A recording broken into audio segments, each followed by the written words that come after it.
Thank you very much. First of all, I would like to express my gratitude towards Professor János for his kind invitation, and to my colleague Marta for developing this initial cooperation with Central European Academy.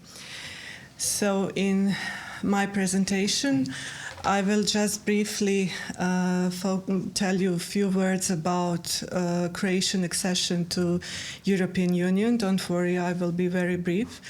Then I will inform you about some basic facts on Constitutional Court of Republic of Croatia, as well as Croatian Supreme Court.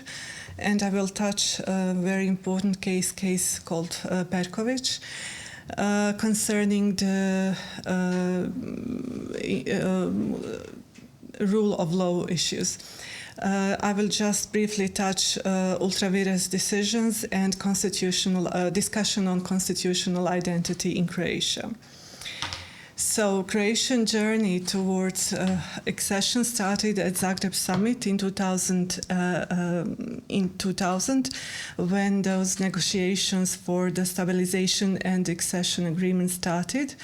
In December 2011, European Parliament approved Croatia's accession. Also in December in 2011, Croatia signed the agreement on accession, and very soon in January 2012, a referendum on Croatia's accessions was held. Of course, it was positive, and in March 2012, Croatian Parliament ratified the Treaty on the Accession. So finally, on the 1st of July 2013, the Treaty on the Accession of the Republic of Croatia to European Union entered into force. In this course of very extensive preparations for the accession, also amendments to the Constitution of the Republic of Croatia were made, and based on Article 152 of the Constitutions, the most important amendments were the amendments in the new Chapter 8 of the Constitution titled the European Union. So this new chapter regulated the legal basis of membership in the EU and the transfer of constitutional powers to its institutions. Also participation of Croatian citizens and institutions in EU institutions, relationship between national law and EU law, and finally the rights of EU citizens. Croatian Constitutional Court in a Democratic Republic of Croatia was constituted in December 1991. Of course, we had Constitutional Court when Croatia was part of Yugoslavia, so it was constituted originally in 1963. And the position of Croatian Constitutional Court follows the Kalzanian continental European tradition. So it is designed as an intermediate branch which controls all three branches of government, so the legislative, the executive, and judicial. The most important article concerning this rule of law is Article 141, which prescribes the obligation of national courts to apply the law in a manner consistent with European Union law. So all the legal acts and decisions accepted by the Republic of Croatia in European Union institutions shall be applied in the Republic of Croatia in accordance with the European Union acquis communautaire. So when discussed among legal expertise, this norm is shown as the norm that EU law will have a direct effect in Croatian law when it derives from the norm of EU law itself.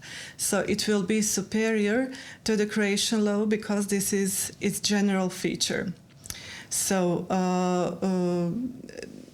this Article 145 of the Constitution of the Republic of Croatia can be understood as a norm that implicitly prescribes direct effect and supremacy of EU law over Croatian law. When talking about Supreme Court of Republic of Croatia, so it is the highest court of law. It ensures uniform application of law and equality of all in its application. Of course, it decides on regular legal remedies when prescribed by special law, as well as extraordinary legal remedies against final decisions in Croatia. But a very important task is a decision on a conflict of jurisdiction when it's prescribed by a special law. So just shortly after Croatian accession to the European Union, a case called Perković alarmed national and European expert and national public. So what happened? Mr. Perković was a member of Yugoslavian secret services, and he continued his service in Democratic Republic of Croatia. And in Germany, he was accused for aggravated murder of a person who was targeted as a Croatian nationalist. So German court requested the surrender of Mr. Perković through a European arrest warrant in order to conduct proceedings for this aggravated murder. The framework decision on the European arrest warrant was transposed in Croatian legal order by the law on judicial cooperation in criminal matters with EU member states. So this was our national law. When watching Croatian law, and this was the position that Mr. Perković stood on, he said that this crime could not be prosecuted because of the statute of limitations. And according to German law, it was perfectly normal to prosecute this crime. So the statute of limitation was a mandatory reason for refusing surrender due to the way in which Croatia chose to implement this framework decision. And as well as 3 courts in Croatia refused to request preliminary ruling on the interpretation of the framework decision on the European arrest warrant to the Court of Justice. And I guess you're probably wondering what was the reasoning. So the reasoning first in the decision of the county court in Zagreb, which was then also approved by the Croatian Supreme Court and finally by the Croatian Constitutional Court, was that the Court of Justice cannot have any role in ruling because the interpretation of the law on judicial cooperation in criminal matters with EU member states is a national law. So as a national law, it is the competence of the Croatian courts.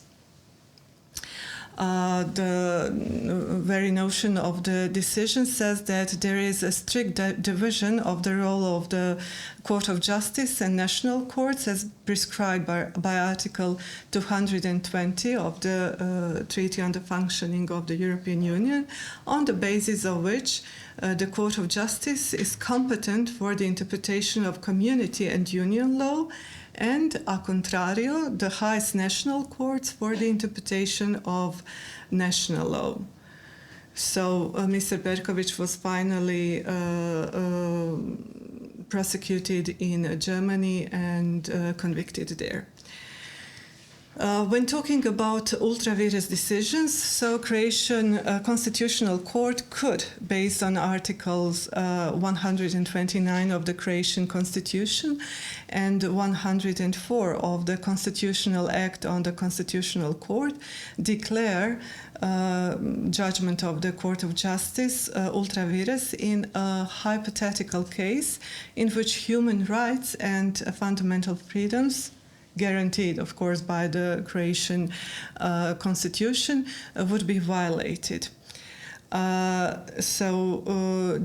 Those articles provide for the competence to monitor implementation of constitutionality and legality and to report to Croatian Parliament on observed instances.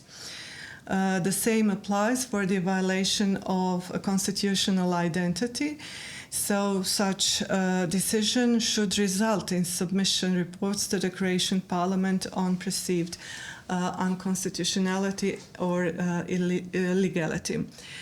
So constitutional identity was only recently discussed in Croatian Constitutional Court, and first decision, and there are only few decisions, was made in 2011 when the principle of equality of members of national minorities with citizens of Croatian nationality was recognized as a part of Croatian constitutional identity. So just for the conclusion, something that is very well known to all of you, that relationship between the national constitutional courts, national supreme courts of EU member states and Court of Justice is not conceived as a relation of subordination, but of communication and dialogue.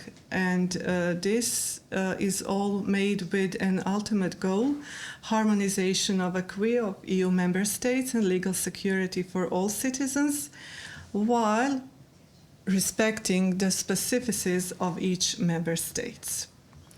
Thank you, and this would be all.